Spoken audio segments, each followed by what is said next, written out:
من الشیطان الرجیم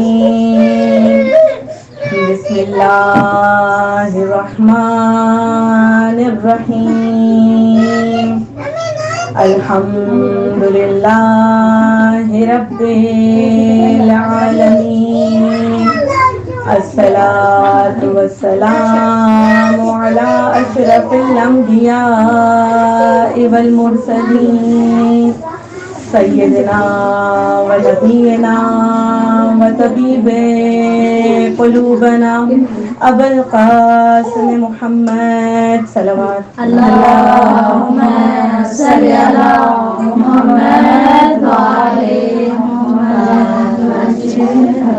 وعلى أهل بيته الطيبين الطاهرين المعصومين المظلومين أما بعد فقد قال الله تبارك وتعالى في كتابه المجيد والفرقان الحميد أعوذ بالله من الشيطان الرجيم قل للمؤمنين يغضوا من أبصارهم ويحفظوا فروجهم ذلك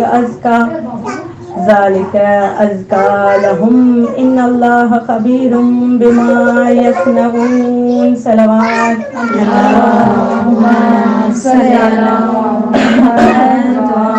محمد. سب کھاں پیراں تمام تر تعریفوں حمد و ثنا ان خداوند عالم ان واجب الوجود ذات جے لائے مخصوص آہن کہ جے ہن کل کائنات کے وجود میں آندو وہ خداوند عالم کہ جڑے ہن تمام دنیا جی خلقت فرمائی دنیا کے خلق کرے جڑے انسان کے خلق کیو اے انسان جو کیڑے انداز سان تعارف کرایو قرآن میں خداوند عالم مخاطب تھی فرمائے تو لقد خلقنا الانسان فی احسن تقویم کہ ماں تمام کائنات کے خلق کیا لیکن انہوں ماں جگہ خوبصورت شے بنایا ہوا کیڑی انسان کے خلق کیا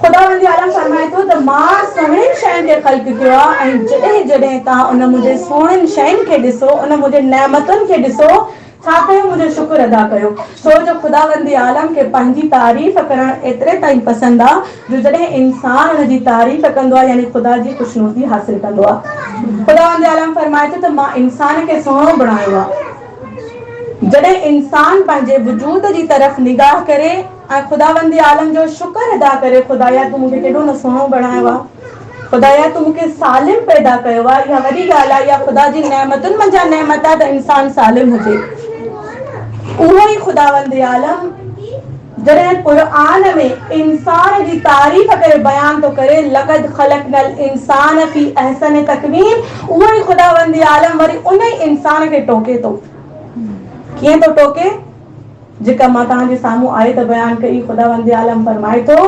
اے منجا حبیب پانچے مومنن کے چئی چھڑ چھا چئی چھڑے تب پانچے نظرن کے ہیٹھ رکھو پانچی حفاظت کयो ऐं छा कयो पंहिंजे आराइश वारनि जॻहनि खे नामुहरम खां लिकायो ऐं मुंहिंजा हबीब तमाम मोमिननि खे चई छॾ पंहिंजी नज़रुनि खे हेठि रखनि ऐं आराइश वारनि जॻहुनि खे महफ़ूज़ रखनि कंहिंखां नामुहरम खां हाणे ॾिसूं त इन आयत जो शान नज़ूल छा आहे इहा आयत कॾहिं नाज़िल थी जॾहिं जॾहिं क़ुरान में का आयत नाज़िल थी आहे यकीनन को वाक़ियो पेश ईंदो आहे जंहिंजे मथां उहा आयत नाज़िल थींदी आहे जॾहिं असां तफ़सीर जी तरफ़ निगाह था कयूं त रिवायतुनि में मिले थो त रसूल ख़ुदा सल्लल्लाहु अलैहि वसल्लम ज़माने में صلی علی محمد وعلی محمد रसूल ख़ुदा जे ज़माने में हिकिड़ो शख़्स नौजवान शख़्स जॾहिं हिक रस्ते सां गुज़री रहियो आहे त छा थो ॾिसे हिक नौजवान औरत ऐं अॻे ज़माने में इहो हूंदो हुयो जो रूसरी हितां पाए करे कननि जे पोयां वरा ऐं पोयां लिकाईंदियूं पोयां ढकींदियूं जॾहिं हुनखे अहिड़े अंदाज़ सां रूसरी पातल हुई त उहो नौजवान जी सूंहं ॾिसी करे एतिरे क़दुरु हुन में गुम थी वियो जो जॾहिं रस्ते मां गुज़रे पियो त हुनखे ख़बर न पई ऐं उनजो मथो जेको आहे भित में लॻो ऐं भित में हिकु अहिड़ी अज़ियत वारी शइ लॻल हुई जीअं चइजे त कोको या किली का लॻल हुई जेका हुनजे मथे खे लॻी वई। जॾहिं हुनजे मथे खे लॻी वई त हुनजो तमामु चहिरो खून में तर थी वियो ऐं उहो खून तर वारो चहिरो रसूल ख़ुदा जे साम्हूं अची करे ऐं बयानु कयईं त हिकु औरत हीअं गुज़रे पई, मां उन में एॾो मशगूल थी वियमि हुनखे ॾिसण में जो मूंखे ख़बर न पई ऐं मुंहिंजो चहिरो सॼो खून में रंगीन थी वियो। जॾहिं रसूल ख़ुदा सां इहो माजरो बयानु कयो फौरन जिब्राईल अलैहिस्सलाम जन इहा आयत खणी नाज़िल थिया ऐं फरमाया त ए मोहम्मद पंहिंजे मोमिन औरतुनि खे चओ ऐं मर्दनि खे चओ पंहिंजी नज़रुनि खे झुकाइनि, पंहिंजी नज़रुनि खे हेठि रखनि ऐं पंहिंजे आराइश वारी जॻह खे लिकाइनि। ऐं नामुहरम केरु आहिनि? नामुहरम तव्हां सभिनी खे ख़बर आहे, वज़ाहत करण जी ज़रूरत न आहे, लेकिन जिते वज़ाहत करण जी ज़रूरत हुजे त मां उते वाज़े करे थो सघे। नामुहरम खां आराइश वारी जॻहूं लिकाइनि। हाणे ॾिसूं त आराइश वारी जॻहूं आहिनि कहिड़ी जेके लिकाइणियूं आहिनि। अगरि पंहिंजे जिस्म जी तरफ़ निगाह कजे त मुंहिंजो हथ खे चूड़नि जी ज़रूरत न आहे, लेकिन जॾहिं मां हिनखे चूड़ियूं पाईंदमि इहो छा शुमार थींदो, यानी आराइश शुमार थींदी। मां अञा वधीक पाण खे ख़ूबसूरत बणाइण लाइ चूड़ियूं पातियूं आहिनि ऐं इहे चूड़ियूं जॾहिं मां नामुहरम खे ॾेखारंदमि त गुनाह में शामिल थींदो। बसि ख़बर पई त आराइश वारियूं जॻहियूं जेकी आहिनि उन्हनि मां हिकु बाज़ू बि आहे। ऐं ईअं ई अगरि मिसाल ॾिसिजे त गुलू बंद आहे, हार आहे, इंसान जॾहिं ज़रूरत न आहे लेकिन जॾहिं पाए थो आराइश जी ख़ातिर थो पाए ऐं आराइश जी ख़ातिर जॾहिं पाए थो त ख़ुदावंद आलम हुकुम थो करे त इन पंहिंजी आराइश वारी जॻह खे नामुहरम खां महफ़ूज़ रखो। हक़ीक़त में ॾिसिजे त हीअ जेका आराइश ऐं हीअ जेको इंसान जे लाइ ख़ुदावंद आलम पर्दो वाजिब कयो आहे त हीअं हिजाब तव्हांखे करणु घुर्जे। दरअसल ख़ुदावंद आलम ख़ुदि औरत जी हिफ़ाज़त जे लाइ इहो ख़ल्क़ कयो आहे। पर्दो न को दीन सां मनसूब आहे, न दीन इस्लाम सां मनसूब आहे, न इन खां पहिरियां वारे दीननि सां मनसूब हुयो। छो जो औरत अगरि निगाह कई वञे त औरत जे लाइ पर्दो ख़ुदि उन जी हिफ़ाज़त जे लाइ ख़ुदावंद आलम मुयन कयो आहे। छो जो अगरि ॾिसिजे त तारीख़ जे किताब में के किताब जो नालो ज़न दर आईने तारीख़ किताब जो नालो आहे, जॾहिं उन में बयानु कयो वियो आहे हज़रत मरियम जी ज़िंदगी खे ऐं हज़रत मरियम जी ज़िंदगी खां पहिरियां वारनि औरतुनि जी ज़िंदगी खे, ऐं जॾहिं हुन जी नक़ाशी ठाही वई आहे त उन नक़ाशी में औरत जो जेको लिबास उहो बापर्दा ॾेखारियो वियो आहे। बसि इन मां अंदाज़ो लॻाए था सघूं त पर्दो कंहिं दीन सां या इस्लाम सां मनसूब न आहे, बल्कि ख़ुदि ख़ुदावंद आलम औरत जी हिफ़ाज़त करण जे लाइ पर्दो वाजिब कयो आहे। बसि ख़ुदावंद आलम इहो ॿुधाइण थो चाहे कि औरत हिकु तमामु घणी ख़ूबसूरत ऐं नायाब शइ आहे। जीअं तव्हां हिकु महांगी शइ खे लिकाए करे रखंदा आहियो, हिफ़ाज़त कंदा आहियो, तीअं ई पंहिंजी बि हिफ़ाज़त कयो। जीअं हिकु हीरो हूंदो आहे, नायाब हीरो, केॾो माण्हू लिकाईंदो आहे, महांगो हीरो आहे, केॾो माण्हू लिकाईंदो आहे। बसि ख़ुदावंद आलम फरमाए थो त औरत जी मिसाल बि उन नायाब हीरे वांगुरु आहे। जेतिरे क़दुरु हुन जी हिफ़ाज़त कई वेंदी, जेतिरे क़दुरु हुनखे लिकायो वेंदो, उहो ओतिरी महफ़ूज़ रहंदी। ऐं अगरि ॾिसूं त तारीख़ में मिले थो, मां हिकु वाक़िए खे बयानु करे पंहिंजे मौज़ू खे अॻिते वधाईंदमि त रसूल ख़ुदा जे ज़माने में हिकिड़ो शख़्स आयो आहे रसूल ख़ुदा वटि ऐं चवणु लॻो आहे त या रसूल अल्लाह, मां नमाज़ पढ़ंदो आहियां, मुंहिंजे घर वारा बि नमाज़ जा पाबंद आहिनि, लेकिन नाहे ख़बर कहिड़ी वजह आहे जो मुंहिंजे घर में बरकत नाहे। मां जेका ॻाल्हि कयां थो, मुंहिंजे घर में हिकिड़ो फाका या मुंहिंजे रिस्क में बरकत नथी अचे, कहिड़ी वजह आहे? जॾहिं त मां नमाज़ जो पाबंद आहियां, मुंहिंजे घर वारा नमाज़ अदा कंदा आहिनि। रसूल ख़ुदा जन ॿुधी करे फरमाइण लॻा, छा तुंहिंजे घर जे दरवाज़े ते पर्दो लॻल आहे? त चएसि थो त न या रसूल अल्लाह, मुंहिंजे घर जे दरवाज़े ते पर्दो नाहे लॻल। त रसूल ख़ुदा जन बयानु था करनि त बसि इन पर्दे न हुजण जे करे तूं पाण नमाज़ी आहे, लेकिन जेको ॿाहिरां गुज़रे थो हिकिड़ो बेनमाज़ी, जंहिंजे वजूद जे करे तुंहिंजे घर में बरकत हली थी वञे, जेको बेनमाज़ी आहे। बसि रसूल ख़ुदा जन ॿुधाइनि था त अगरि तव्हां घर में पर्दो रखंदव, पर्दे सां पाण जे घर खे महफ़ूज़ कंदव त ॿाहिरां जेकी बि बलाऊं आहिनि, फिक्रो फाका या काई बि नजासत तव्हांजे घर में दाख़िल नथी थी सघे। मां चवंदमि दरअसल रसूल ख़ुदा पर्दे जो लफ़्ज़ वठी असां औरतुनि खे ॿुधाइण था चाहिनि कि जहिड़ी तरह घर में अंदरि पर्दे जी वजह सां फिक्रो फाका नथो अची सघे, नजासत नथी अची सघे, उहा तहारत में थी रहे, ईअं ई औरत जॾहिं पाण खे ढके थी त उनजे वेझो काई नजासत नथी अचे। उहा औरत हमेशा हिफ्ज़ो अमान में आहे। त इन मां अंदाज़ो लॻायूं त औरत जे लाइ पर्दो केॾो न अज़ीम आहे। पर्दे जी केतिरी न अहमियत आहे। अगर अहल बैत जी तरफ़ निगाह कयूं, तवज्जो मुंहिंजी तरफ़ कजो, अगर अहल बैत जी तरफ़ निगाह कयूं त उहा जनाबे फातिमा ज़हरा जेका सैयदा कौनैन आहे, जेका ततहीर जी मालिक, चादर ततहीर जी मालिकाणी आहे, उन बीबी खां जॾहिं कंहिं पुछियो, हालांकि तव्हां ख़बर आहे सभिनी खे त बीबी जी इबादत केॾी उरूज ते हूंदी। जॾहिं बीबी पाण सुतल हूंदी त फ़रिश्ता अची बीबी जा कम अंजाम ॾींदा। बीबीअ जो हिकु लहज़ो इबादत खां बग़ैर न गुज़रंदो हो। उहा बीबी जॾहिं हुन खां सवाल कयो वियो त ए बीबी, तव्हांजे नज़दीक औरत जे लाइ कहिड़ो अमल बहितरीन आहे? त बीबी जन इएं न फरमायो त औरत हर वक़्तु नमाज़ पढ़े। बीबी जन इएं न फरमायो त औरत जे लाइ नमाज़ पढ़णु वॾो अमल आहे, औरत जे लाइ रोज़ो रखणु वॾो अमल आहे, या औरत जे लाइ ख़ुदा जी इबादत ॾींहुं राति अंजाम ॾियणु वॾो अमल आहे। बल्कि उहा बीबी फरमाए थी त औरत जे लाइ सभिनी खां बहितरीन अमल उहो आहे त नामुहरम जी निगाह ते न पवे ऐं उन जी निगाह नामुहरम ते न पवे। अंदाज़ो लॻायो त बीबी खे इबादत सां प्यार आहे, लेकिन जेको औरत जे लाइ बहितरीन अमल ॿुधायो अथई, उहो ॿुधायो अथई त औरत पर्दे में रहे, नामुहरम जी तरफ़ निगाह न करे।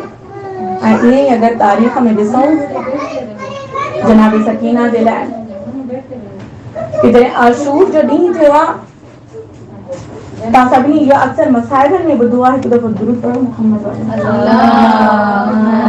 सल्ली अला मुहम्मद व आले मुहम्मद। तव्हां अक्सर इहो मसाइबनि में जुमिलो ॿुधो आहे त जॾहिं शाम ग़रीबा जो वक़्तु आयो आहे, आशूर जो ॾींहुं गुज़री वियो आहे, त बीबी ज़ैनब तमामु मासूमनि खे पाण वटि जम थी करे ऐं जॾहिं जनाब सकीना हुनखे नथी मिले, इहो अक्सर तव्हां मसाइबनि में शाम ग़रीबा जे मसाइबनि में असां ॿुधंदा आहियूं, तारीख़ में मिले थो त उहो लहज़ो सुबुह खां वठी शाम ताईं हर हिकु शहीद थी चुको आहे। बीबी जी उमिरि केतिरी था ॿुधाइनि? 4 सालनि जी आहे। 4 सालनि जे ॿार जे लाइ पर्दो वाजिब न हूंदो आहे। 4 सालनि जी आहे बीबी, तारीख़ी आहे राति जी, ऐं छा पंहिंजे बाबा उहो बि जेको शहीद थियल आहे उनजे सीने ते सर रखी करे सुती पई आहे। जीअं ई बीबी ज़ैनब आई आहे ऐं चवे थी त ए सकीना हल ऐं उते हली वे, त बीबी जन छा थियूं फरमाइनि त ए पुटी अम्मा, तव्हां वटि चादर जो कपिड़ो आहे? अगरि आहे त मूंखे ॾियो, मां पंहिंजे सर ते रखां, ईअं न थिए जो नामुहरम जी निगाह पइजी वञे। अंदाज़ो लॻायो, बीबी बुख ऐं प्यास जे आलम में आहे, नंढड़ी आहे, 4 सालनि जी आहे, लेकिन बीबी जन इहो न चयो त ए पुफी अम्मा मूंखे ॾाढी बुख लॻी आहे, ए पुफी अम्मा मूंखे ॾाढी प्यास लॻी आहे, लेकिन बीबीअ जन जो पहिरियों जुमिलो इहो आहे त ए पुफी अम्मा, अगरि तो वटि चादर जो को टुकड़ो आहे या कपिड़े जो को टुकड़ो आहे, मूंखे ॾे त मां रूसरी करे पायां ताकी नामुहरम जी निगाह मूं ते न पवे। इहो आहे अहल बैत जो घराणो। इहो अहल बैत जो घराणो जीअं असांखे पर्दे करण जी तलकीन था करनि ऐं कहिड़े अंदाज़ सां पाण अमल करे। तॾहिं रिवायत में मिले थो त जॾहिं पंहिंजी न्याणीअ खे तव्हांजे घर में न्याणी थी पैदा थिए त उनखे पर्दे जो ऐं चादर जो एतिरे क़दुरु आदी कयो जो जॾहिं उहा चादर खां बग़ैर ॿाहिरि निकिरे त उनखे हया महसूस थिए, उनखे शर्म महसूस थिए, ईअं लॻेसि त मुंहिंजी का शइ खुटल आहे जेका मां नाहे पाती। छो जो ही असां कंहिंखां दर्स सिखियो आहे? दर आले मोहम्मद खां सिखियो आहे दर्स। ऐं ही उहो ई दर्स आहे कि जेको ख़ुदा जे क़रीब थो करे। ही उहो ई असांजो हिजाब आहे, ही उहे ई असांजे वाजिबात में शामिल आहिनि कि जेकी न सिर्फ़ ख़ुदा जे क़रीब था करनि, बल्कि असांजो वक़्त जो इमाम बि असां सां ख़ुशनूद थो थिए। कहिड़े अंदाज़ सां? अक्सर तव्हां वाक़ियात ॿुधा हूंदा त मिसाल जे तौर ते फलां आयतुल्लाह 40 ॾींहं चिल्लो काटियो ताकि मां इमाम सां मुलाक़ात करे सघां। या के शख्स चिल्लो काटियो ताकि इमाम सां मुलाक़ात करे सघां। अक्सर असां इहे वाक़ियात ॿुधंदा आहियूं ऐं इमाम हुन सां मुलाक़ात जे लाइ बि ईंदा आहिनि। ईअं ई हिकिड़ो वाक़ियो तव्हांजे बयानु कंदमि साम्हूं कि इंसान इहा त कोशिश करे थो त इमाम मूंसां अची मुलाक़ात करे, लेकिन मौला जन फरमाइनि था तव्हां पंहिंजो अमल अहिड़ो कयो ताकि असां ख़ुदि तव्हां सां मुलाक़ात जे लाइ अचूं। जेके रिवायतुनि में मिले थो त आयतुल्लाह सिस्तानी जो बाबा, तव्हां सभिनी खे ख़बर आहे, जॾहिं पंहिंजे ज़माने में रिवायतुनि में मिले थो त 40 ॾींहं मन्नत कई अथई त मां 40 ॾींहं ज़ियारत आशूरा वञी मस्जिद में पढ़ंदुमि ऐं इन जे करे पढ़ंदुमि त ताकि मूंसां वक़्त जो इमाम मुलाक़ात करे। जॾहिं 40 ॾींहं मुसलसल उन तकरार कयो आहे इहो अमल ऐं 40 ॾींहं अची वियो आहे त आयतुल्लाह बयान थो करे जॾहिं 40 ॾींहं मां ज़ियारत आशूरा पढ़ी करे मस्जिद जे दरवाज़े मां ॿाहिरि निकितुमि त मां हिक कूचे मां हिक ख़ुशबू महसूस कई ऐं नूर महसूस कयो। ऐं चए थो जेको उहो मां नूर ऐं ख़ुशबू पियो महसूस कयां उहो मूंखां अलावा ॿियो कोई महसूस न पियो करे। चए थो जॾहिं मां उहा ख़ुशबू ऐं नूर जी तरफ़ वियमि, उन कूचे जी तरफ़ वियमि, ॾिठमि त हिक घर मां उहो नूर बि निकिरे थो ऐं उहा ख़ुशबू बि अचे थी। जीअं ई मां अंदरि वञी दाख़िल थियां त छा थो ॾिसां त हिकिड़ो जनाज़ो कयो आहे ऐं उन जनाज़े जे मथां सिरहाने वली अल असर इमाम ज़माना अलैहिस्सलाम जन तशरीफ़ फरमाइनि।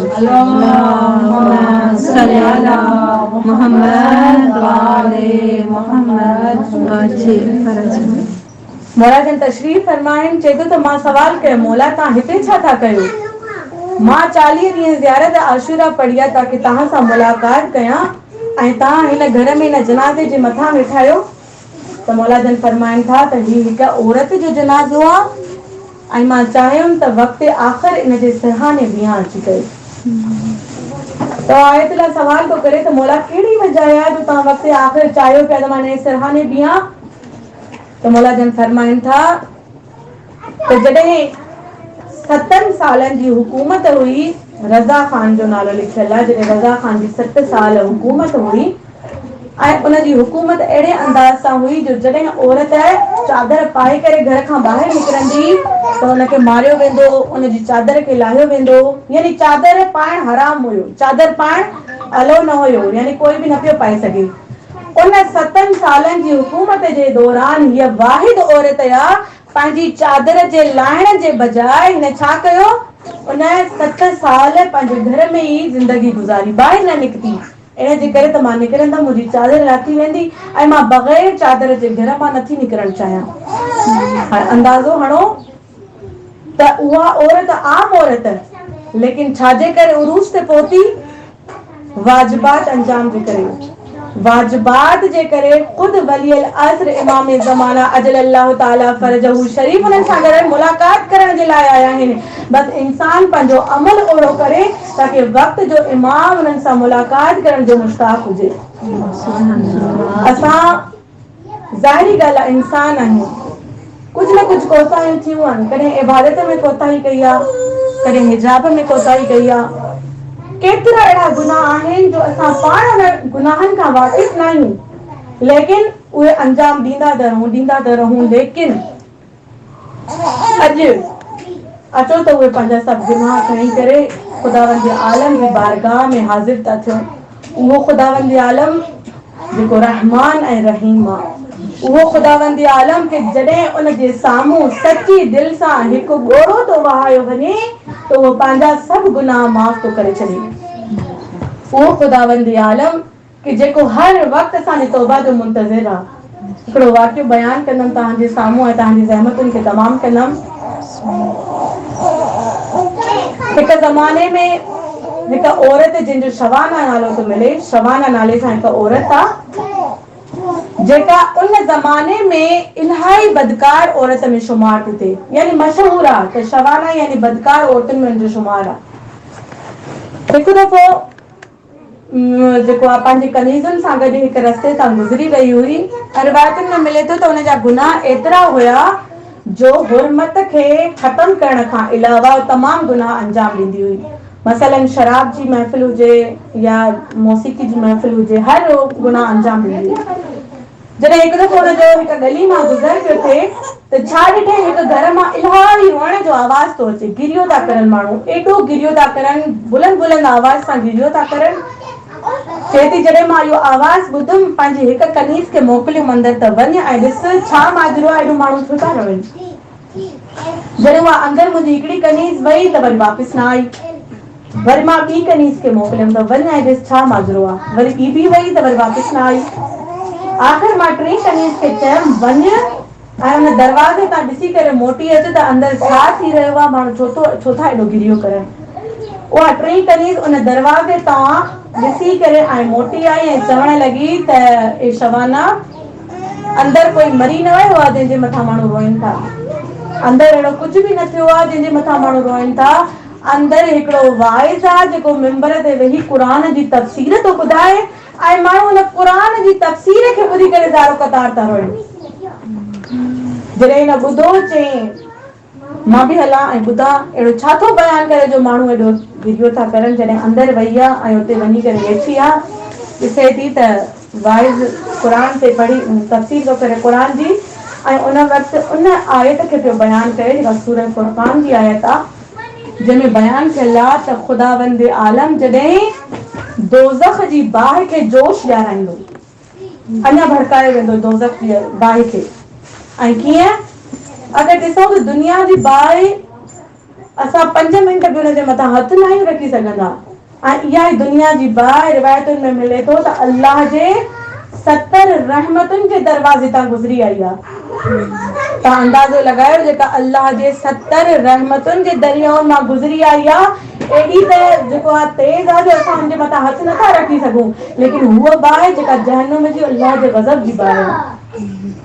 क़ुर में आयो आहे त जॾहिं उन बाहि खे बि अञा जोश ॾिनो वेंदो, अञा भड़कायो वेंदो ऐं उनजे आवाज़ सां जेके गुनहगार हूंदा उहे ॿुधी करे उन आवाज़ खे रोईंदा, एॾो गिरियो कंदा जो फ़रिश्ता उन्हनि खे ज़ंजीरुनि में ॿधी करे तारीख़ ज़िंदान में फिटी करे वेंदा। क़ुर जी आयत आहे। जॾहिं इहा शबाना इहा तफ़सीर ॿुधी आहे, उथी बीठी आहे ऐं चवे थी त छा मां अगरि ख़ुदा खां गुनाहनि जी माफ़ी वठां त छा ख़ुदावंद आलम मूंखे माफ़ कंदो? तो वाइस चवण लॻुसि त हा, तुंहिंजा केतिरा बि गुनाह हुजनि, तूं अगरि सचे दिलि सां ख़ुलूस सां तौबा थी करे त ख़ुदावंद आलम तुंहिंजी तौबा खे क़बूल कंदो। वरी चवण लॻसि त मुंहिंजा गुनाह इलाही आहिनि, छो जो करे मशहूर हुई, हर हिकु बुराई हुनजे अंदरि हुई। चएसि मुंहिंजा इलाही गुनाह आहिनि, छा ख़ुदावंद आलम पोइ बि मूंखे माफ़ कंदो?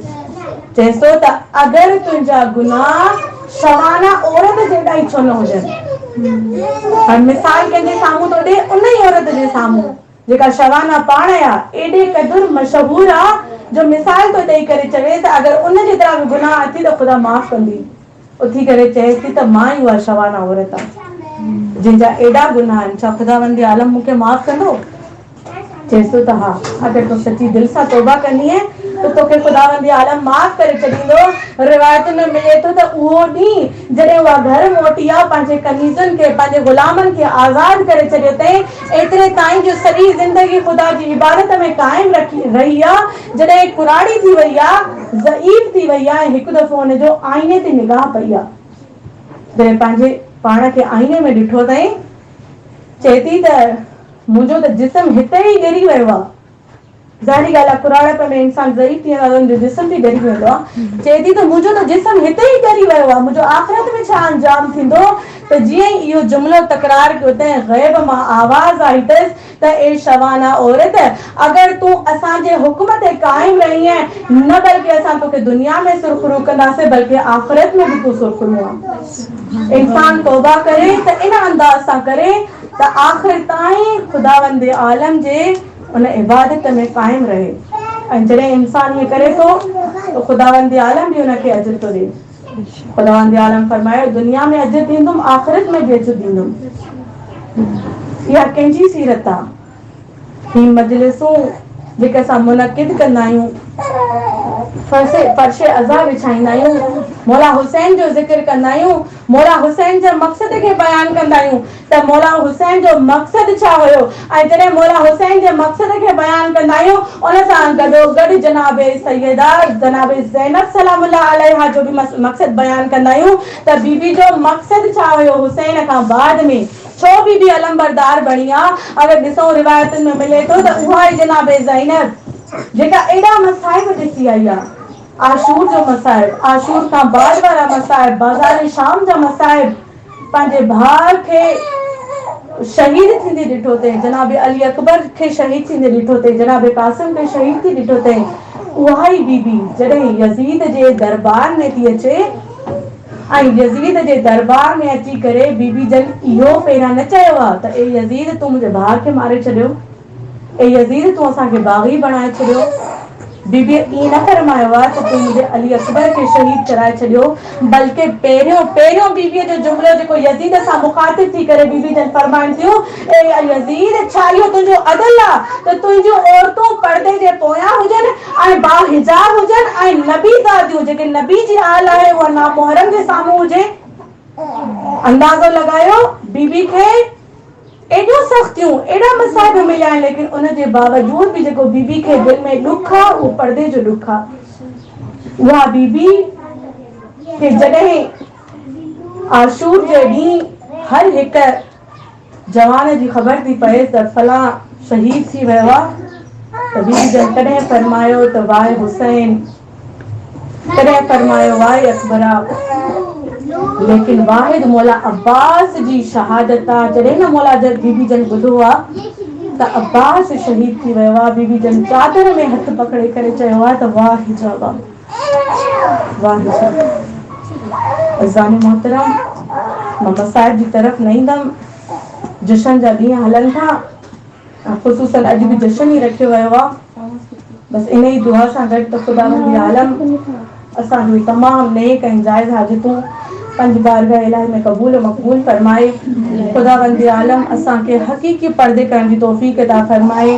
ख़ुदावंद आलम असांखे जनाब ज़ैनब जनाब ज़हरा जी सीरत ते हलण जी तौफ़ीक़ अता फरमाए ऐं ख़ुसूसन असांजे वक़्त जे इमाम खे असां सां राज़ी फरमाए।